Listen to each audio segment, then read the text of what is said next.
देखिए, मेरी नज़र में एक लंबे अरसे से एक जो डॉक्ट्रिन है इंडिया की, जिसको कि वो डिफेंसिव ऑफेंस कहते थे, वो उन्होंने इम्प्लीमेंट की हुई थी, जिसके तहत के उन्होंने पाकिस्तान को टू फ्रंट दिया हुआ था, eastern front end western front. Western front से उन्होंने ऑब्वियसली क्लैंडस्टाइनली पाकिस्तान को इंगेज किया हुआ था, जिसमें कि आपको नजर आता था कि आए रोज कुछ ना कुछ पाकिस्तान में होता रहा, और उसमें उन्होंने ये करने की कोशिश की कि पाकिस्तान की जो डिफेंस कैपेबिलिटीज हैं उनको स्प्लिट किया जाए। To some extent they were successful, लेकिन जो अज़म है और क्योंकि आज ये हुआ है कि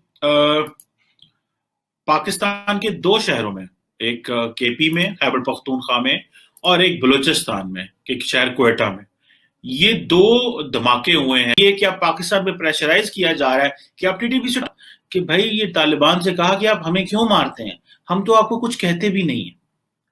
ये बहुत ही कमजोर स्टेटमेंट उन्होंने दी थी, जिसका पाकिस्तान के नेशनल लेवल पे उनको बहुत ज्यादा क्रिटिसाइज किया गया। उन्होंने कहा, हाँ, तालिबान को कहा आप हमें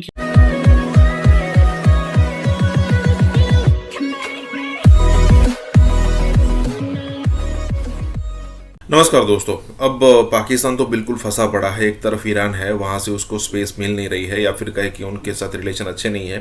दूसरी तरफ जो है वो तालिबान है। अब उनको लगा था कि भाई तालिबान को अगर आज़ाद होने में मदद करेंगे, या फिर कहे कि अफगानिस्तान पर कब्जा करने में मदद करेंगे, तो फिर तालिबान के साथ रिलेशन भी अच्छे होंगे, टीटीपी भी यहाँ पर शांत बैठ जाएगी, क्योंकि तालिबान उस समय हमारे सुनेंगे।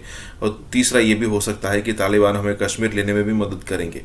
अब ये तीन तीन चीज़ें, एक ही तीर से तीन पंछी मारने की यहाँ पर पाकिस्तान की योजना थी, लेकिन सारी की सारी धरी धरी रह गई।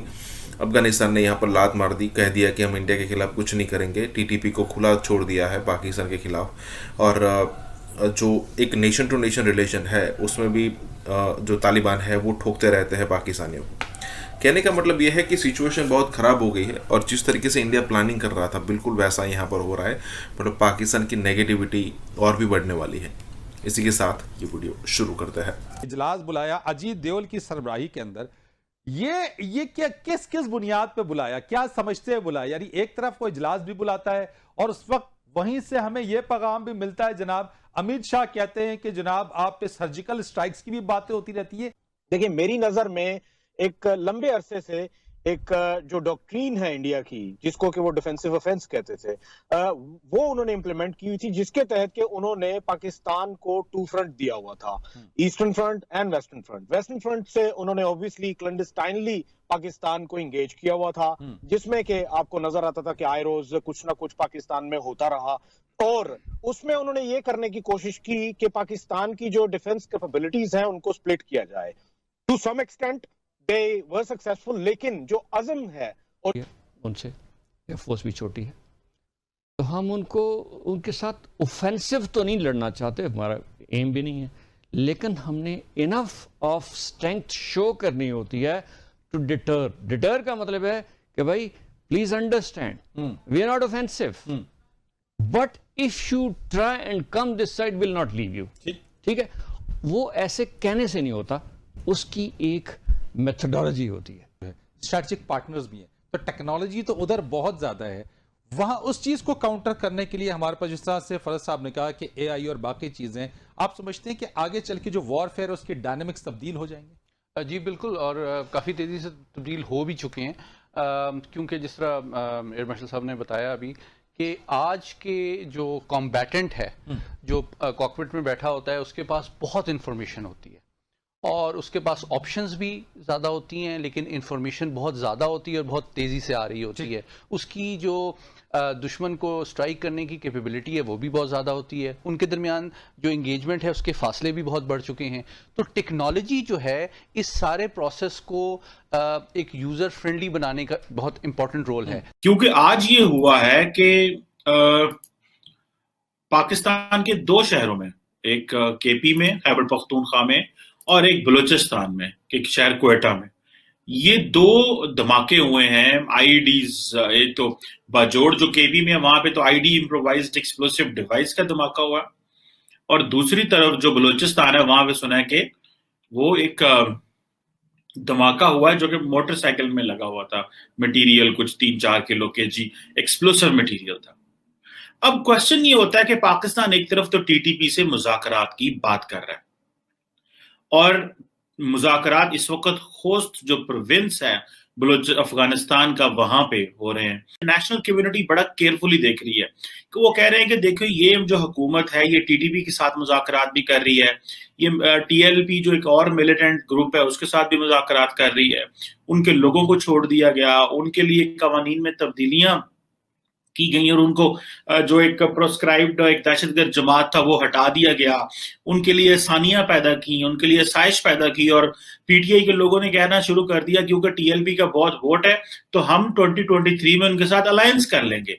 मतलब एक तरफ प्रोस्क्राइब्ड दहशतगर्द जमात और दूसरी तरफ उसी वक्त कह रहे हैं कि हमने इनके साथ डायलॉग करना है और इनको अलायंस करना है। सवाल तो ये पैदा होता है कि ये कौन है? अगर टीटीपी नहीं है तो कौन है? अब ये तो हुकूमत नहीं बताना है, लेकिन मेरे पास जो एक खबर आई है वो उसमें यही है कि जी ये फॉरेन फंडेड ग्रुप्स हैं। भाई ग्रुप्स तो सारे फॉरेन फंडेड होते हैं, डोमेस्टिकली तो वैसे तो डोमेस्टिकली भी फंडेड होते हैं लेकिन ज्यादातर फॉरेन फंडेड ही होते हैं। तो वो जो फॉरेन फंडेड ग्रुप्स हैं उनका क्या अब लेना देना है इस हवाले से?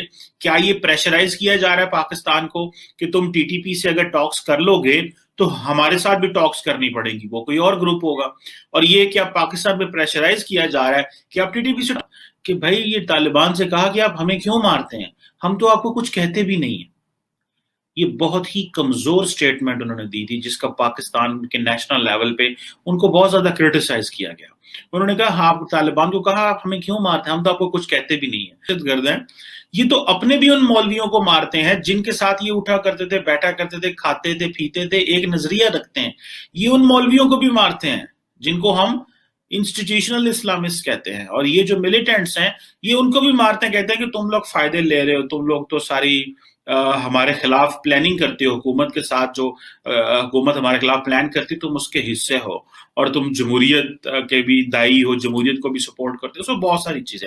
So this is a very complex game. Normally लोग इस पे बात नहीं करना चाहते, हुकूमतें बात नहीं करना चाहती, ऑपोजिशन बात नहीं करना चाहती, कोई भी बात नहीं करना चाहता, सारे इससे दूर रहना चाहते हैं। वो समझते हैं जितना हम दूर रहेंगे उतना ही ये हमारे लिए अच्छा है, उतनी ही हमारी जो है वो जिंदगी बची रहेगी। अगर हमने टीटीपी के बारे में मुज़ाकरात करने शुरू कर दिए तो that will not be a good point and good choice. Let's see what comes out of this. लेकिन ये जो आज 2 हमले हुए हैं इन्होंने पाकिस्तान को एक दफा फिर झंझोड़ा और ये बात फिर साबित हो गई कि ढाका और उसके बाद कारगिल उसमें एक कॉमन थ्रेड है। द थ्रेड इज कि जिधर हमारे पे प्रेशर आता है हम सकम कर जाते हैं। कारगिल में तो भागे भागे गए, अमेरिका को जुलाई में गए और नेशनल हॉलिडे में क्लिंटन को पकड़े और कहा खुदा के लिए बचाओ। कामयाबी उस वक्त तक थी जब तक आपका दुश्मन की फौज से सामना नहीं हुआ था। रिसोर्सेज खत्म हो रहे थे और लॉसेस, मैसिव लॉसेस हो रहे थे because we were in bunkers, और वो कोई बाहर निकलते तो वो उनके एयरफोर्स ऊपर फिर रही थी। टेक्निकली बड़ा बुरा हाल हो चुका था। इनकी पूरी फौज सिर्फ ट्विटर पे है। ट्विटर के अलावा, फेसबुक के अलावा इनकी फौज के कुछ बस का नहीं है। इन्होंने क्या हासिल करा कारगिल में? आपकी फौजों की लाशें तो हमने गाड़ी हैं फौजियों के, आपने इतने बंदे अपने मरवा दिए, आपको क्या हासिल हुआ?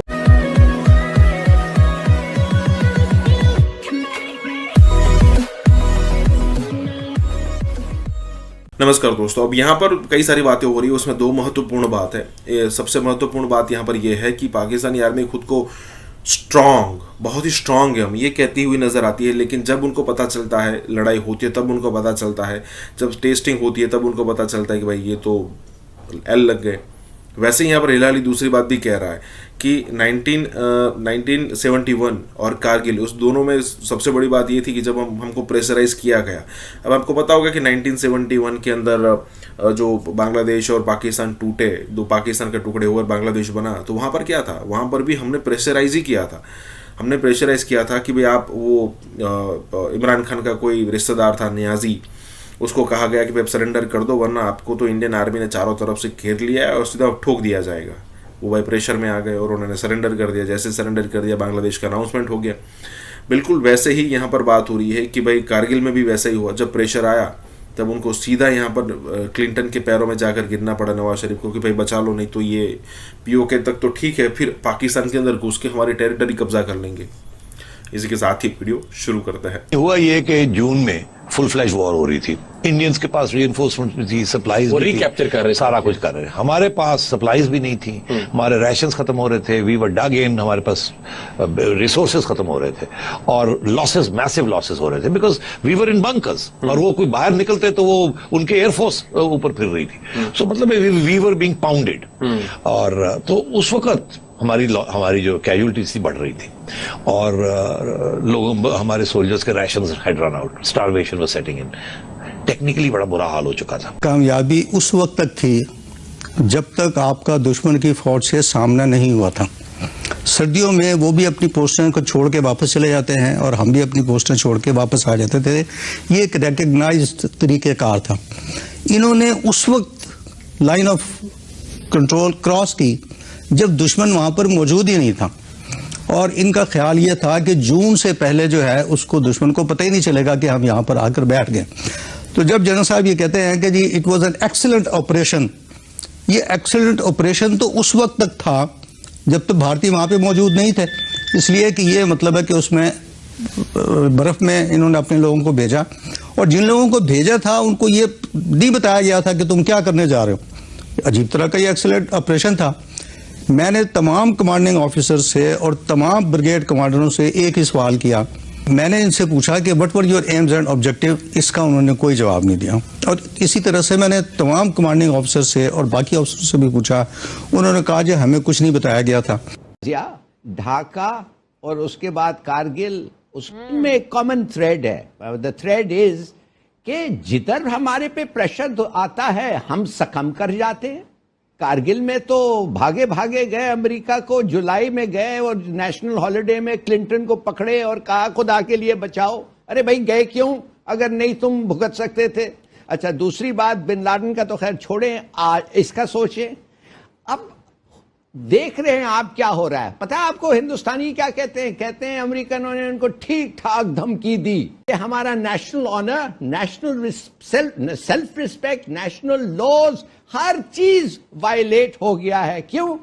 कि एक अमेरिकन था और वो 2 लोगों को कत्ल किया और हमारे में जुर्रत नहीं थी। तो आज क्या हो रहा है शाजिया? हिंदुस्तान कह रहे हैं यार इनको पैसे दो। गुलबशन को पूछो तुमने कितने लोगों को मारे हैं, और उनके रिश्तेदार को जाओ मिलो और उनको कहो कि यार ये पैसे हमारे से ले लें या मेहरबानी से इसको छोड़ दें। अमेरिका दिन रात आपको धमकी दे रहा है, कहता है ये नहीं दूंगा वो नहीं दूंगा। क्यों कर रहा है? इसलिए उनको पता है कि वो थ्रेट्स जो आते हैं आपको, आप थ्रेट्स को देख के डर जाते हैं। उस वक्त मियां साहब ने यह फैसला किया कि फिर इसको अब कैसे इसमें से अपने आप को एक्सट्रैक्ट किया जाए। तो ब्रीफिंग तो मुशर्रफ ने दी थी कि वहां की सिचुएशन क्या है। मुशर्रफ साहब का ये ऑप्शन था कि हम और बेचते हैं, खुली फिर अब करते हैं। तो मियां साहब ने रोका, नहीं नहीं ये तो फिर खुली जंग शुरू हो जाएगी, तो इसमें से अब एक्सट्रैक्ट करना है अपने आप को। तो एक्सट्रैक्शन कैसे किया जाए, अमेरिका को बीच में डाला जाए। तो फिर मियां साहब ने क्लिंटन के साथ राब्ता किया और क्लिंटन को मिलने गए, और वहां जो हुआ वो फिर स्ट्रोप टैबलेट साहब हैं जिन्होंने पूरी किताब, एक चैप्टर पूरा लिखा है क्योंकि वो नोट्स ले रहे थे। और उसमें फिर उन्होंने बताया कि मियां साहब ने बेसिकली मियां साहब ने जाके कहा हमें यहां से निकालें। उन्होंने कहा निकालेंगे आपको मिलेगा कुछ नहीं। उन्होंने कहा जी उनको कहीं विड्रॉ करें, ये करें, ऐसा कुछ नहीं, आप निकलेंगे। उन्होंने कहा जी उसको सीज फायर करने का, सीज फायर भी नहीं, वो तो नहीं छोड़ेंगे जब तक आप निकलेंगे नहीं। तो मतलब इट वॉज वो जुलाई 4 उनकी छुट्टी का दिन, और वहां वो जबरदस्ती मियां साहब पहुंचे, डेस्परेट। उनका आना ही इस स्टेज पे ऐसे लगता था आउट ऑफ फियर डिफीट। तो मतलब बुरे हालात थे पाकिस्तान के उस वक्त, सियासी तौर पे भी और मिलिटरीली भी। और then we had to withdraw, और विड्रॉल में भी वो शेलिंग करते रहे। सबसे मतलब it was a terrible situation in July, बहुत बुरी जुलाई के जो हाल हुआ हमारा, it was terrible because we were without cover and we were withdrawing. जो स्ट्रेटजी, मिलिट्री स्ट्रेटजी की, that was very good, और पॉलिटिकल स्ट्रेटजी इंटरनेशनल कम्युनिटी को साथ लिया। 1971 में इंडिया ने इंटरनेशनल कम्युनिटी को साथ लिया था, हम अग्रेसर हमें डिक्लेयर हो गए थे, याद है आपको? और अभी भी वही हुआ। और इन्होंने क्या हासिल करा कारगिल में? आपको हासिल क्या हुआ कारगिल से? आप ये एक बात सोच के बताए ना कोई पाकिस्तानी, आपको हासिल क्या हुआ? आपने अटैक करा, नवाज शरीफ को जाना पड़ा, बिल क्लिंटन से मिलना पड़ा, आपकी फौजियों की लाशें तो हमने गाड़ी हैं फौजियों के, there are pictures available on the internet, आप देखें। आपको क्या हासिल हुआ अपने इंदे मरवा के? आपने इतने बंदे अपने मरवा दिए, आपको क्या हासिल हुआ? आपके जनरल्स ऑन रिकॉर्ड हैं कि आपके 1000 से ज्यादा लोग मारे गए वहां पे।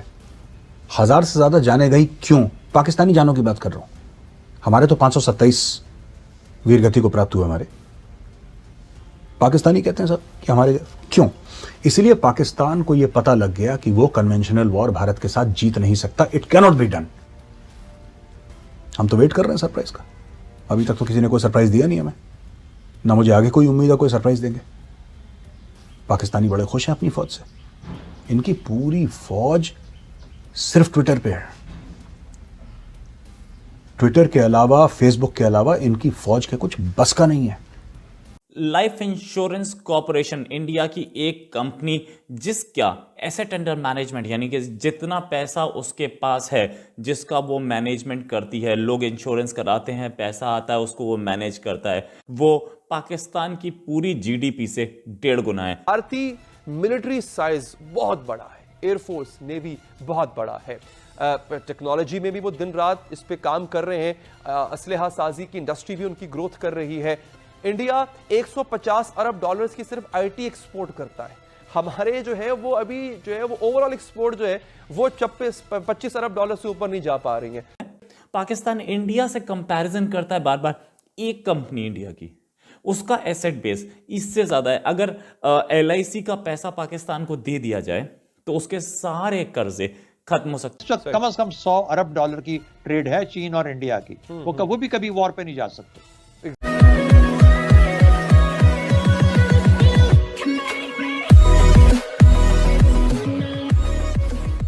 नमस्कार दोस्तों, अब यहाँ पर बात हो रही है कि भी इंडिया की सिर्फ एक LIC लाइफ इंश्योरेंस कॉर्पोरेशन करके जो कंपनी है वो पाकिस्तान से ज़्यादा है उसकी जो नेटवर्थ है। अब किसी कंट्री की नेटवर्थ से ज़्यादा किसी दूसरे कंट्री की एक कंपनी की नेटवर्थ होना मतलब एक अलग लेवल का प्राउड है।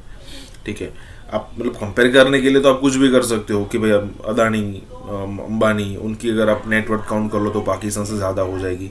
लेकिन यहाँ पर कंपैरिजन हो रहा है LIC का, लाइफ इंश्योरेंस कॉर्पोरेशन का, जो इंश्योरेंस प्रोवाइड करती है। और अगर आप इसको देखना चाहते हो तो आप देख भी सकते हो कि तकरीबन जो LIC की जो नेटवर्थ है वो तकरीबन 550 से लेकर 600 बिलियन है। और पाकिस्तान की इकोनॉमी 250-300 या फिर मैक्सिमम 350 बिलियन डॉलर से ज़्यादा नहीं है, जबकि LIC की 570 बिलियन डॉलर के आसपास है।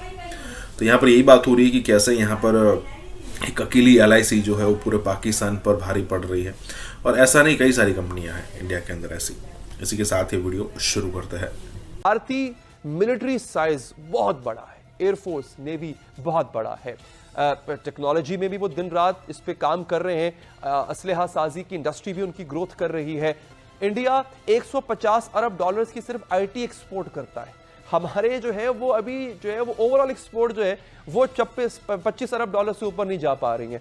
तो हमें माशी चैलेंजेस का भी सामना है, लेकिन उसके बावजूद हमें सामना है एक ऐसे एडवर्सरी का, एक ऐसे दुश्मन का जो कि साइज में, ताकत में, तादाद में हमसे कहीं गुना बड़ा है। लाइफ इंश्योरेंस कॉर्पोरेशन इंडिया की एक कंपनी जिसका एसेट अंडर मैनेजमेंट यानी कि जितना पैसा उसके पास है, जिसका वो मैनेजमेंट करती है, लोग इंश्योरेंस कराते हैं, पैसा आता है, उसको वो मैनेज करता है, वो जो एसेट अंडर मैनेजमेंट है LIC का, वो पाकिस्तान की पूरी जीडीपी से 1.5 गुना है। ये आंकड़े अभी आए हैं और ये भी पता लगा है कि इसके पास जो एसेट अंडर मैनेजमेंट है ये है 463 billion dollars, 463 billion dollars. Pakistan की जीडीपी जो है वो 280 बिलियन डॉलर्स है, उससे 1.5 गुना।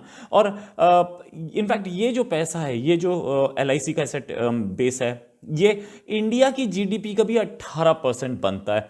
लेकिन इनफैक्ट अगर बात करें कि LIC का ये जो एसेट बेस है ये वर्ल्ड की कई इकोनॉमी से ज़्यादा है। पाकिस्तान इंडिया से कंपैरिजन करता है बार बार। एक कंपनी इंडिया की, उसका एसेट बेस इससे ज़्यादा है। अगर LIC का पैसा पाकिस्तान को दे दिया जाए तो उसके सारे कर्जे खत्म हो सकता है। इंडिया एक्वायर कर रहा है, वेपनाइज कर रहा है खुद को।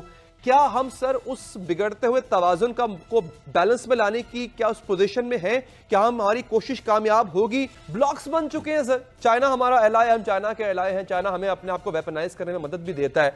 चाइना पे कोई आफत आती है या इंडिया को एडवेंचर करता है, विल वी बी ऑब्लाइज्ड कि हम भी उसमें उसका हिस्सा बने सर? नहीं, नेवर। हम एलाइज हैं in politically how we can support each other. और ना कभी चाइना आएगा हमारी किसी मुश्किल वक्त में, ना सिचुएशन में आएगा, ना हमें इस तरह मजबूर किया जा सकता है कि हम उनके खिलाफ, और ना ही वो चाहेगा, क्योंकि देखिए सब लोग हर तरफ से अपने रास्ते बंद नहीं करते, उनको अपने रास्ते खुले रखने पड़ते हैं। इस वक्त कम से कम 100 अरब डॉलर की ट्रेड है चीन और इंडिया की, वो भी कभी वॉर पे नहीं जा सकते। 85 बिलियन डॉलर पे उसका एक्सटर्नल डेट है, 85 बिलियन डॉलर पे, और टोटल अगर आप कर्जा बोलें तो पाकिस्तान के ऊपर टोटल 283 बिलियन डॉलर्स का कर्जा दिखता है सामने, एसेट्स एंड लायबिलिटीज इंटरनल और एक्सटर्नल सारा मिला के। अगर LIC पाकिस्तान के पास होती तो ये अकेली पाकिस्तान का पूरा कर्जा पे कर सकती थी, साथ में पाकिस्तान को चलाने के लिए पैसा दे सकती थी। पाकिस्तान का जो इस साल का बजट था वो 45 बिलियन डॉलर था। पाकिस्तान 1-1 बिलियन डॉलर और 3 बिलियन डॉलर के लिए कहीं कहीं धक्के खा रहा है, सऊदी अरेबिया से मांग रहा है या वर्ल्ड बैंक के बाहर बैठा है। लेकिन LIC अकेली इस पूरे कर्जे को और पाकिस्तान की पूरी GDP को और पाकिस्तान के पूरे कर्जे को के पूरे खर्चे को यानी कि बजट को सबको समेट लिया जाए तब भी LIC का एसेट बेस जो है AUM एसेट एंड मैनेजमेंट है वो उससे ज़्यादा बनता है। सिर्फ एक कंपनी इंडिया की, बाकी कंपनीज की बात ही नहीं करनी है, बाकी कंपनीज का बात बहुत दूर है। इनफैक्ट चाइना की भी कोई कंपनी इतने एसेट एंड मैनेजमेंट नहीं रखती है। ये वर्ल्ड की 5th लार्जेस्ट कंपनी और ज़्यादातर कंपनी बाहर की हैं। चाइना की भी कोई ऐसी एसेट मैनेजमेंट वाली कंपनी हमें आज तक दिखी नहीं है, लेकिन हो सकता है मेरी निगाहों में ना हो। इससे चाहता है अगर इंडिया से वो कश्मीर का राग ना गाए, 370 का ना गाए, तो वो 3 बिलियन डॉलर तो LIC से ही ले सकता था। इंडिया गवर्नमेंट ऑफ इंडिया की जरूरत नहीं थी, 3 बिलियन डॉलर तो LIC ही दे देती उसको। तो यानी जहां पे इस किस्म की बाइंडिंग्स हो, इतनी जंगों की बातें तो की जाती हैं, जंगें लड़ना मुश्किल तरीन हो जाए कि चीन उससे अपसेट ना हो और पाकिस्तान को वो कहे कि S-400 आ गया। अब S-400 का सुन लीजिए, S-400 की तरह के बहुत सारे superior systems, air defence systems हमेशा से इंडिया के पास रहे हैं। इंडिया का अगर पलड़ा भारी रहा है पाकिस्तान एयरफोर्स के मुकाबले में तो हमेशा उनके ground based air defence systems में रहा, क्योंकि उनके पास रूसी निजाम के जो सिस्टम्स आते थे वो बहुत हाईली कैपेबल सिस्टम्स थे। रिसर्च करके मैंने निकाला कि पहला कंट्री जहां पर सबसे ज्यादा यूनिवर्सिटीज हैं, according to the data from July 2020, estimated 4,381 universities in India, सबसे ज्यादा यूनिवर्सिटीज इंडिया में हैं। और सेकेंड नंबर पर जो है वो यूनाइटेड स्टेट्स है जिसमें 3,254 है और चाइना में 2,000 एंड समथिंग। एक और रिसर्च भी मैंने देखी, उसमें भी यही कुछ तादाद कम ज्यादा थी, लेकिन पहले नंबर पर इंडिया, दूसरे नंबर पर यूनाइटेड स्टेट्स और तीसरे नंबर पर चाइना था। इंडिया की जो सबसे एंशिएंट सिविलाइजेशन है वहां से उन्होंने जीरो का कॉन्सेप्ट देके सारी मैथमेटिक्स को चेंज किया है। अलजबरा भी जो आया है, जो अरबों ने डेवलप किया, ये इंडिया से बेसिकली ये सिस्टम आया। इकोनॉमी उनकी अब इतनी बढ़ेगी आगे, मैंने कहीं पढ़ा है कि 2025 तक this would be the second third big economy India की। हम तो कहीं भी नहीं है कि इस वक्त इंडियंस जो हैं वो टॉप एम्प्लॉयमेंट ले लेते हैं और and the Indian economy is more a threat to us. India की मईशत हमारे लिए ज्यादा खतरनाक है because Indian education system is. तालीम में पाकिस्तान की कारकर्दगी इंतहाई नाकिस है। पाकिस्तान 140 ममालिक में से 126वें नंबर पर है। इंतहाई तशवीशनाक बात तो यह है कि पाकिस्तान का नंबर तमाम पड़ोसी ममालिक में आखिरी है, जबकि भारत इस फहरिस्त में 90 नंबर।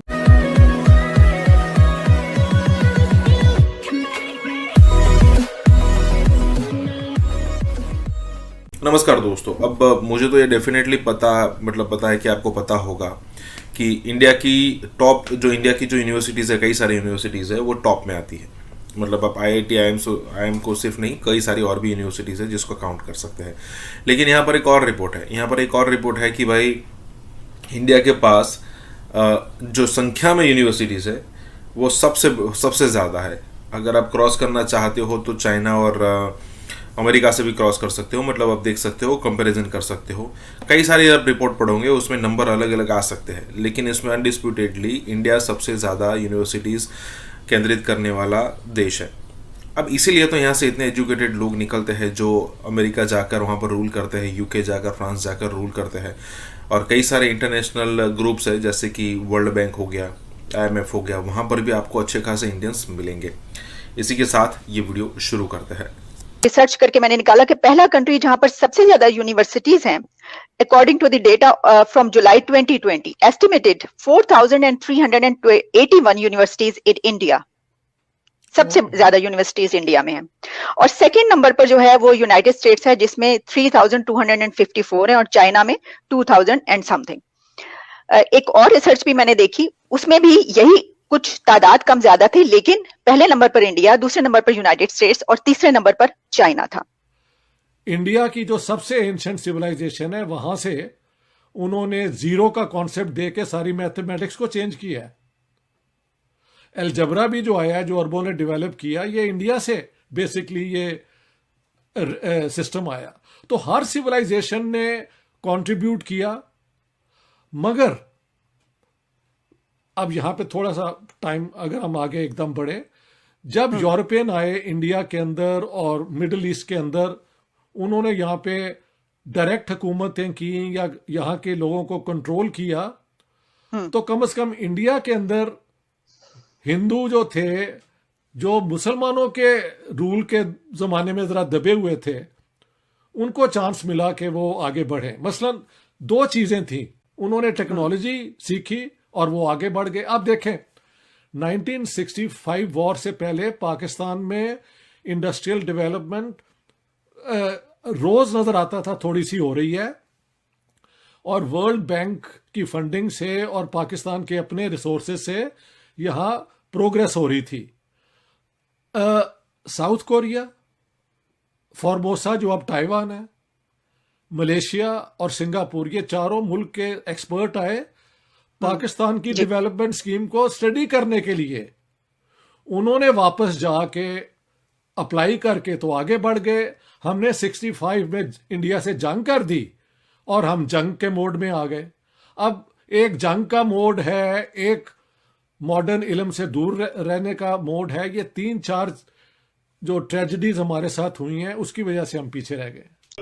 इस वक्त हालत यह है कि मैंने एक पूरी डॉक्यूमेंट्री देखी है, जो कि मुख्तलिफ चैनल्स को नशर करते हैं, कि इस वक्त इंडियंस जो हैं वो टॉप एम्प्लॉयमेंट ले लेते हैं और अमेरिकन अवाम जो है वो भूखे मर रहे हैं। और कोई किसी फर्म के अंदर बैठा है, वो किसी फर्म में बैठा है, किसी firm, because they are well qualified, they speak good English, they taken degrees, वहां से कोई हार्वर्ड से पढ़ा हुआ है, कोई अपना विस्कॉन्सिन से पढ़ा हुआ है, कोई शिकागो से पढ़ा हुआ है, कहीं दुनिया की बेहतरीन यूनिवर्सिटी से वो पढ़ के आ जाते हैं, और उसके बाद वो थोड़ा बहुत अपना वो टेक ओवर कर लेते हैं। आप इस वक्त आप सोच लें आईटी के ऊपर।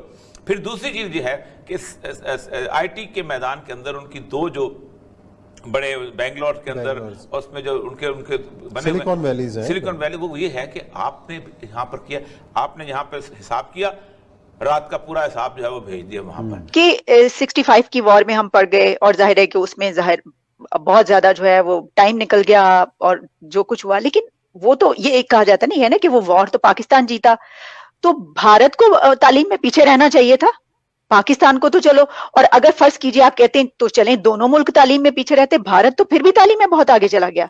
इंडिया तो साइंस एंड टेक्नोलॉजी में पाकिस्तान से बहुत आगे है, तालीम में बहुत आगे है। सबसे पहले पाकिस्तान को कोई उसमें फतह नहीं हुई, ये एक बिल्कुल नॉनसेंस है। पाकिस्तान गैरिजन स्टेट किताब जो मेरी है उसमें मैंने सारा दिखाया है, बल्कि उस दिन से जब से ये जंग हुई है, हमारी इकोनॉमिक डेवलपमेंट रुक गई हुई है। एक, इंडिया ने तो शुरू से सेकुलर स्टेट बनाई, और आपको पता है ये फख्र होना चाहिए कि इंडिया के पहले जो एजुकेशन मिनिस्टर थे वो मौलाना अबुल कलाम आजाद थे। जवाहरलाल नेहरू जो थे वो एक मॉडर्न सोशलिस्ट जेन के आदमी थे। इन दोनों ने मिलकर एजुकेशनल पॉलिसी बनाई, यूनिवर्सिटीज बनाई। ये जितने उनके आईटी है ना इंस्टीट्यूट बड़े बड़े मशहूर, ये उस जमाने में तैयार किए गए। हमने तो कोई ऐसी हरकत नहीं की। हमने देखे जहां पे जमहूरियत ही नहीं आ सकी, अपनी कॉन्स्टिट्यूशन ही नहीं बना सके, फौजी टेक ओवर हो गए, तो हम तो अपने आप में ही रिजॉल्व नहीं कर सके कि why did we create Pakistan. और वो यूनिवर्सिटियां बनाना, अपनी इंडस्ट्री को बनाना, अपनी, वो नेशनलिस्ट लोग हैं। हमने नेशनलिज्म का तो काम किया ही नहीं। हमने कभी किसी के आगे अपनी सर्विसेज बेच दी, कभी किसी के जी, कभी किसी को, बिल्कुल। तो लेकिन इसके बावजूद प्रोफेसर साहब, वहां पे जो आप मोदी की हुकूमत की बात कर रहे हैं, तो नरेंद्र मोदी की हुकूमत में भी तालीम पर, टेक्नोलॉजी पर और इंफ्रास्ट्रक्चर पर इतना ज्यादा तवज्जो दी जा रही है। मैं वही तो बात कर रही हूँ कि चलें, एक एरा ऐसा गुजर गया, एक दौर ऐसा गुजर गया, इसके बावजूद अभी तक जो है हम तालीम और टेक्नोलॉजी में वहां पर नहीं पहुंच पाए जहां पर हमें चलें थोड़ा सा तो हम जरा अपलिफ्ट हो जाते, कुछ कर लेते। अब देखें, ये तो जिन्होंने हुकूमत की है आप उनसे सवाल करें ना, why did they spend so much money on competing with India in the armament field? आप यूनिवर्सिटीज बना के इंडिया से आगे क्यों ना निकले? आपने अगर यूनिवर्सिटीज में भी compete करते, सही कहा आप उसमें करते ना, आप इकोनॉमी बेहतर बनाते, जो कि देखें 65 वॉर से पहले पाकिस्तान का रेट ऑफ ग्रोथ था 5.3%, इंडिया का था 2.7%। इकोनॉमिक जो उनकी डेवलपमेंट थी उसे कहते थे हिंदू रेट ऑफ ग्रोथ। ये एक यानी कि मजाक के तौर पे, क्रिटिसिज्म के तौर पे था कि इतनी स्लो उनकी डेवलपमेंट हो रही थी। हमारा रेट ऑफ ग्रोथ डबल था, लेकिन हमने जंगजू माहौल को अपना लिया। उन्होंने 65 की वॉर हुई, खत्म हुई, उन्होंने फिर अपनी इंडस्ट्री उसको प्रमोट करते गए। देखे, टाटा, बिरला, ये सारे पहले से एग्जिस्ट करते थे हिंदुस्तान में, तो उनके पास एक इंडस्ट्रियल वो क्या कहते हैं क्लास भी थी, एक्सपीरियंस भी था। पाकिस्तान में तो कुछ भी नहीं था। इकोनॉमी उनकी अब इतनी बढ़ेगी आगे, मैंने कहीं पढ़ा है कि 2025 तक this would be the second third big economy India की। हम तो कहीं भी नहीं है। इंडिया ने कभी किसी को अपनी कमजोरी एक्सप्लॉइट करने नहीं दिया। उन्होंने अपने नेशनल इंटरेस्ट को हमेशा रखा है। वो नॉन अलाइन मूवमेंट का हिस्सा रहे, दोनों के साथ दोस्ती की, दोनों से मदद भी ली, किसी का एक साइड नहीं लिया। हमने तो खुद कहना शुरू कर दिया था कि we are the most allied allies of the Americans ने कभी नहीं कहा कि ये हमारे सबसे ग्रेट एलाइज हैं। अब हम चाइना को कहते हैं कि our friendship is higher than the mountains and Himalaya, हाँ जी, और डीपर देन द ओशंस। ये कहने की क्या जरूरत है? हमें शायरों की जरूरत नहीं है, हमें साइंटिफिक रैशनल सोच की जरूरत है। चाइना से भी दोस्ती करो, यूएस से भी दोस्ती करो, ये ग्रेट पावर्स हैं, सुपर पावर्स हैं। हिंदुस्तान से भी दोस्ती करो एंड हर एक से फायदा उठाओ और उनको सर्विसेज भी डिलीवर करो। जब तक हमारी हो, इसे कहते हैं रैशनल सेल्फ नेशनल इंटरेस्ट, वो पाकिस्तान का क्या है? It should build its economy. How do you build your economy? By having peace. What more? You should have law and order. मसलन जवाहरलाल नेहरू जब प्राइम मिनिस्टर थे तो सोमनाथ का मंदिर वहां पे हिंदुओं ने रिस्टोर किया और उन्होंने कहा कि प्राइम मिनिस्टर जो है आके ना वो फीता जो है ना वो काटे। He said, I am the Prime Minister of India, not the Prime Ministers of the Hindus. उन्होंने कहा कि ये मेरा काम नहीं है। ठीक है, सोमनाथ का मंदिर बन गया है, good, but why should the prime minister go? This is a secular state. हमने तो ये ऐसे नहीं किया। वो एक तकरीर, बहुत एनलाइटेंड तकरीर है, लेकिन उसके बाद 25 जनवरी को 1948 को कराची बार एसोसिएशन में उन्होंने जब चिढ़ के कहा कि ये मुझसे क्यों पूछते हो कि पाकिस्तान की कॉन्स्टिट्यूशन क्या होगी? 1300 साल पहले हमें दे दी गई है, शरीयत जो है वो डेमोक्रेटिक है, वो ये है शरीयत। वो वहां पे दोबारा ले आए और वो मजबूरी थी कि इतने मिलियंस ऑफ लोग घर से बेघर हुए थे, किस लिए कि मुसलमानों का मुल्क बनेगा। फ्रांस के अंदर मुसलमानों के बारे में कानून साजी हो रही है कि हर रोज 3 से 4 फ्रेंच मुसलमान हो रहे थे। अच्छा, और कहा जाता था कि French will be the next country जहां शरीयत नाफिज हो सकती है। अच्छा, जिस तरह पाकिस्तान जो है वो चाइना के मामले में खामोश रहता है, चाइना में भी तो इस्लामोफोबिया है, तो हम मगरब को क्यों टारगेट करते हैं और चाइनीज के सामने हम खामोश रहते हैं? हम इंडिया को तो टारगेट करते हैं लेकिन चाइना के सामने हम खामोश रहते हैं। इस इतने बड़े इशू के ऊपर पाकिस्तान, आपको पता है कि 88 चैनल है पाकिस्तान के, कोई एक बोला या? अभी फ्रांस के अंदर फैशन शो आ रहा होगा ना तो इनकी लीडें लगी होंगी, लगती शर्टें बेच के, 3 जुराबें बेच के, 5 शूज बेच के तुम्हें तौकीर मिल जाएगी। थूकते नहीं है तुम्हारे मुंह के पर वो लोग।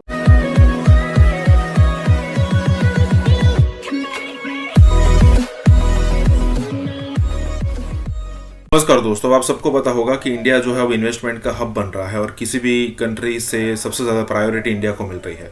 और जितना वर्ल्ड बैंक और दूसरे जो मॉर्गन स्टैनली और भी कई सारी जो यहाँ पर संस्थाएं हैं वो ये डिक्लेयर कर चुकी है कि अगर आपको अच्छा खासा पैसा कमाना है तो आप इंडिया में इन्वेस्ट कर सकते हो। आने वाले दिनों में आपका अच्छा खासा रिटर्न आपको यहाँ से मिलेगा।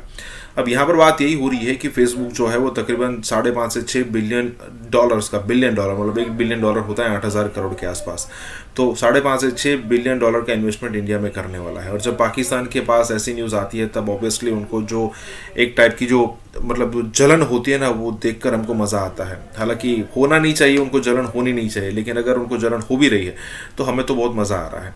ऊपर से पाकिस्तान के अंदर कोई इन्वेस्टमेंट है नहीं। मैं आपको एक डिफरेंस दिखाना चाहता हूँ कि इंडिया का तकरीबन टोटल एक्सपोर्ट जो है वो 750 बिलियन है और पाकिस्तान का 30 बिलियन मैक्स है।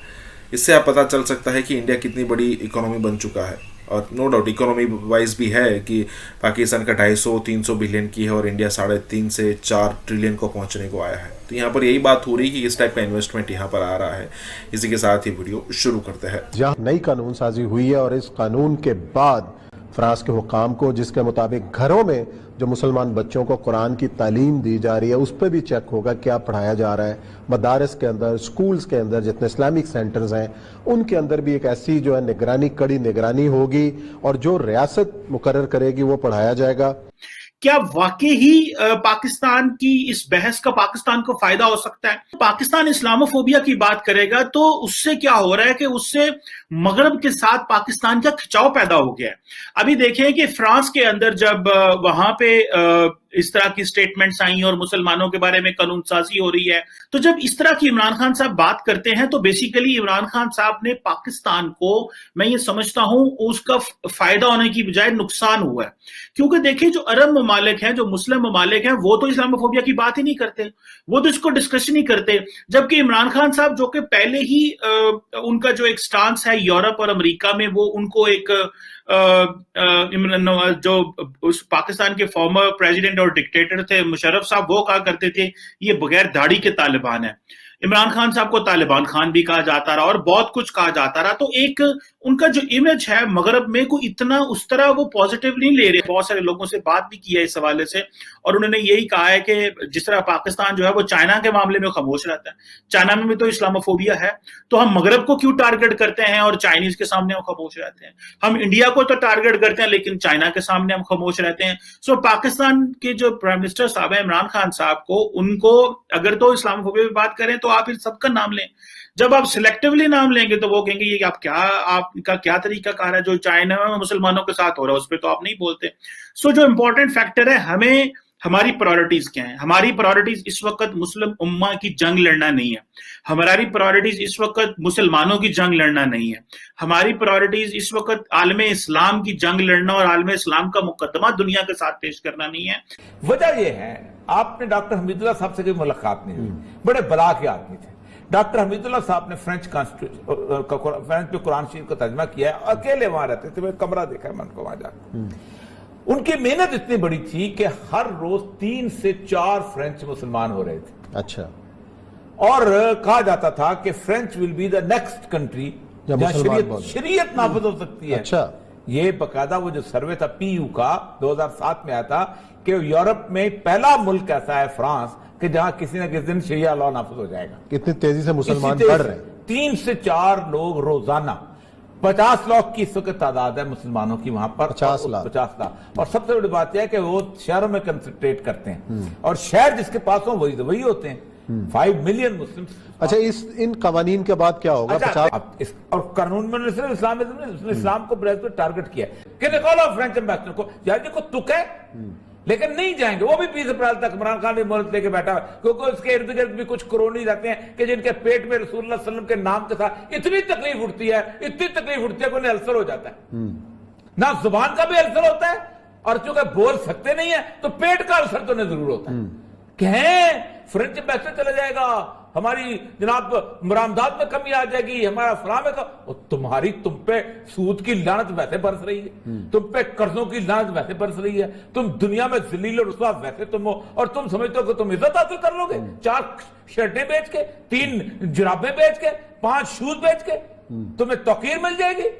थूकते नहीं है तुम्हारे मुंह के ऊपर वो लोग। एक बूढ़े के ऊपर 5 नौजवान हो तो सोसाइटी अच्छी होती है, वहां 2 बूढ़ों के ऊपर 3 नौजवान रह गए हैं। और मुसलमान तो कहते हैं नहीं, हम तो बच्चे पैदा करेंगे। वो उनके ये अब मसला यह है कि इस इतने बड़े इशू के ऊपर पाकिस्तान, आपको पता है कि 88 चैनल है पाकिस्तान के, कोई एक बोला या अभी फ्रांस के अंदर फैशन शो आ रहा होगा ना तो इनकी लीडें लगी होंगी, लगती अभी फ्रांस के अंदर ये फलाना जो आज है ना कि उसको पकड़ा गया था सदर जो है वो उससे मेड के साथ हरकतें करते हुए, इनकी फर्स्ट लीड बनी होगी। लेकिन इतना बड़ा इशू हो गया उम्मत मुसलमान का, कोई नहीं बोलेगा। उस शहर में रहते रहे हैं, उस मुल्क में रहते रहे हैं, और फिर ये कहते हैं सैयदुल अंबिया से मोहब्बत है, हमें उनसे अकीदत है। डूब मरना चाहिए इंसानों को। क्या करनी है इन्होंने जिंदगियां जिसमें पूरा दिन आप सैयदुल अंबिया के कार्टून देखते रहे। मैंने तो दूर से सुना है और मेरा खून खोलता है। और जिन्होंने वहां उम्र गुजारी है, जिनके वहां घर हैं, जिन्होंने वहां उनकी मलकियत है, ये क़यामत में रसूलुल्लाह की शफाअत के मुंतज़िर हो। देखिए, आप सरीना होटल में जो है बम धमाका हो गया और कहने वाले ये कह रहे हैं कि चाइनीज एम्बेसडर टारगेट थे। भारत का जो मुनाफिकाना तर्ज अमल है वो इस धमाके के बाद जाहिर हो गया। एक तो टीटीपी की रीयूनिफिकेशन हुई है, लेकिन हालात फिर खराब होते हुए नजर आ रहे हैं। National security advisor Ajit Doval, notorious character Ajit Doval, वाज़ेह टारगेट ये था कि पाकिस्तान को, पाकिस्तान के तशख़्ख़ुस को, पाकिस्तान के इमेज को, चीन के मंसूबों को, BRI को, CPEC को टारगेट किया जाए। इन्वेस्टर्स, ईरान भी अगर ये इंटरेस्टेड है तो इस धमाके का मकसद ईरान को भी ये पैगाम देना है कि बलूचिस्तान में सूरत हाल बहुत ख़राब हो सकती है, अगर आप सरमायाकारी करेंगे सरमाया डूब सकता है।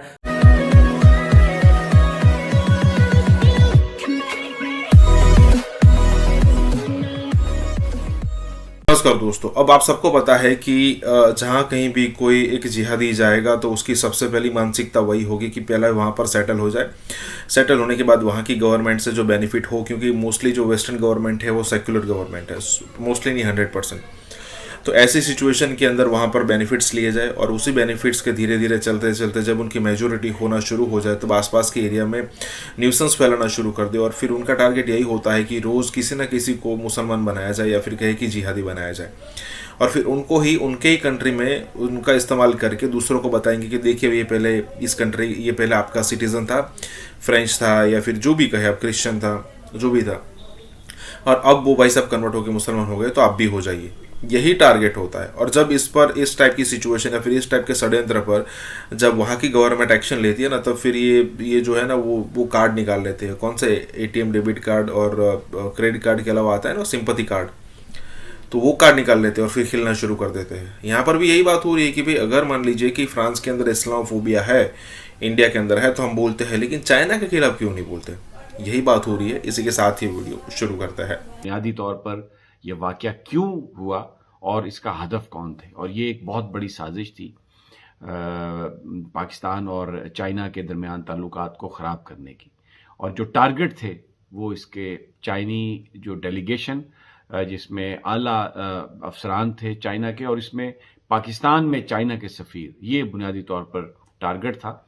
और अब मुझे ये बताने की अगर आप कहें तो मैं जो इस वक्त कराइन हैं, जो इस वक्त शवाहिद हैं, वो कुव्वतें जो CPEC नहीं चाहती पाकिस्तान में तेज़ी से तरक्की हो और चाइना और पाकिस्तान के दरमियान जो ताल्लुकात हैं उनको ख़राब करने की जो कोशिश की जा रही है, वो ताकतें इसमें थीं। अब देखें, LOC पर भारत का जो मुनाफिकाना तर्ज अमल है वो इस धमाके के बाद जाहिर हो गया। अफ़गान इंटेलिजेंस के साथ मिलकर बज़ाहिर उन्होंने ये अटैक प्लान किया और अफ़गानिस्तान से ये दहशतगर्द जो है ये बलूचिस्तान में आए और कोयटा में पहुंचे और वहां पर उन्होंने ये वाकया किया।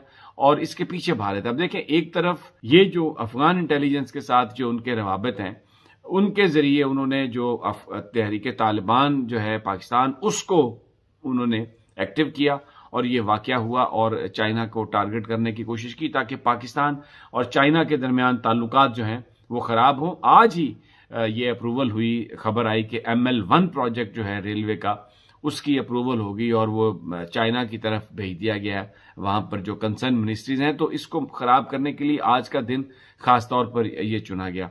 टोटल 4 जो अफराद हैं वो इस जाम बहक हुए। इस वाक़े में 13 इसमें ज़ख्मी हुए, उसमें 2 असिस्टेंट कमिश्नर भी हैं, एजाज सरवर साहब और बिलाल शबीर। एक असिस्टेंट कमिश्नर जाफराबाद है और एक असिस्टेंट कमिश्नर रेवेन्यू कोयटा है, वो उस वक्त वहां पर अफ्तारी में थे। चाइनीज डेलीगेशन जो है वो भी अल्हम्दुलिल्लाह महफूज रहा है। अब उस पे ये एक ऐसे लग रहा है कि पाकिस्तान में अगर आप पिछले 5, 7, 8 दिन की सिचुएशन देखें तो जो इवेंट्स हैं वो हमारे कंट्रोल में नहीं रह रहे। फॉर एग्जाम्पल, एक पूरा हफ्ता तहरीक लब्बैक के हंगामे चलते रहे मुल्क के अंदर, सारा मुल्क उसकी तरफ मसरूफ रहा। फिर कौमी असम्बली में आपस में सियासतदानों की लड़ाइयां। फिर परसों रात को एक सहाफ़ी हैं, फॉर्मर चेयरमैन पैमरा अबसार आलम, उन पे एक हमला हुआ, कातलाना हमला हुआ। फिर कल अभी देखें आप, सरीना होटल में जो है बम धमाका हो गया और कहने वाले ये कह रहे हैं कि चाइनीज एम्बेसडर टारगेट थे। लेकिन जो सूबाई मिनिस्टर की स्टेटमेंट है वो ये है कि हमारे अपने लोग इसमें इन्वॉल्व हैं। अभी देखा जाए तो जाहिर बात है इस वक्त पाकिस्तान की पोजीशन जो है वो बड़ी एक अजीब किस्म की पोजीशन है। हमारे लॉ एंड ऑर्डर के मामलात हैं, फिर पॉलिटिकल इंस्टेबिलिटी देख रहे हैं, और जो पाकिस्तान, ये किसी नॉट जस्ट पाकिस्तान, कहीं पे जब दहशतगर्दी होती है तो वो जो वहां पे जो साइकोलॉजिकल एक माहौल होता है वो इस तरह का बना दें कि लोग डरने लग जाएं। इस तरह के माहौल में चाइनीज इन्वेस्टर नहीं आएगा, चाइनीज बिजनेसमैन नहीं आएगा, फॉरेन डायरेक्ट इन्वेस्टमेंट नहीं आएगी, बलूचिस्तान को लॉलेसनेस एरिया गिना जाएगा। ये जो ऑप्टिक्स है, ये ऑप्टिक्स बड़े मैटर करते हैं। लेकिन ये हमला तो अभी हुआ, इससे पहले जो पाकिस्तान के ऑप्टिक्स थे वो तो हमारे अपने ही क्रिएट किए हों, किसी के नहीं है। कि जो टीटीपी है और कुछ जो बलोच हैं उनकी के दरमियान एक अलायंस हुआ है। ठीक है जी, एक तो टीटीपी की रीयूनिफिकेशन हुई है, लेकिन हालात फिर खराब होते हुए नजर आ रहे हैं। एक्सप्लेन कर दूंगा। 14 अप्रैल की तारीख है जी। जो बाइडन अमेरिका के सदर, वो अनाउंस करते हैं कि अफगानिस्तान से अमरीकी और बैनुल अक़वामी अफवाज इनखला कर रही हैं। 16 अप्रैल को क्या होता है? 16 अप्रैल को अफगानिस्तान के नेशनल सिक्योरिटी एडवाइज़र, उनके जो कौमी सलामती के मशीर हैं हमदुल्ला मुहिब, वो राबता करते हैं, उनकी टेलीफोन पर बातचीत होती है भारत के national security adviser Ajit Doval, notorious character Ajit Doval के साथ उनकी बात होती है। 16 अप्रैल को ही भारत अफगानिस्तान के जरिए पाकिस्तान को तबाहकुन नताइज की धमकी देता है। आ जाएंगे। भारत ने गुज़श्ता 20 सालों में अफगानिस्तान में इन्वेस्टमेंट की और एंटी तालिबान, एंटी पाकिस्तान जो फोर्सेस हैं उन पर इन्वेस्ट किया। जो रूलिंग स्ट्रक्चर है अफगानिस्तान का, अशरफ गनी हो, उससे पहले हामिद करजई थे, और इसी दौरान जितने उनके नेशनल सिक्योरिटी एडवाइजर्स रहे हैं, फॉरेन मिनिस्टर्स रहे हैं, उन पर बड़ा इन्वेस्ट किया है भारत ने। वो भारत की भाषा, भारत की बोली बोलते हैं। इसी तरह उनका जो मीडिया है, सिविल सोसाइटी है, उनका टेलीविजन है, उनका मीडिया है, उनका रेडियो नेटवर्क है, उसमें रोड इंफ्रास्ट्रक्चर में भी उन्होंने इन्वेस्ट किया।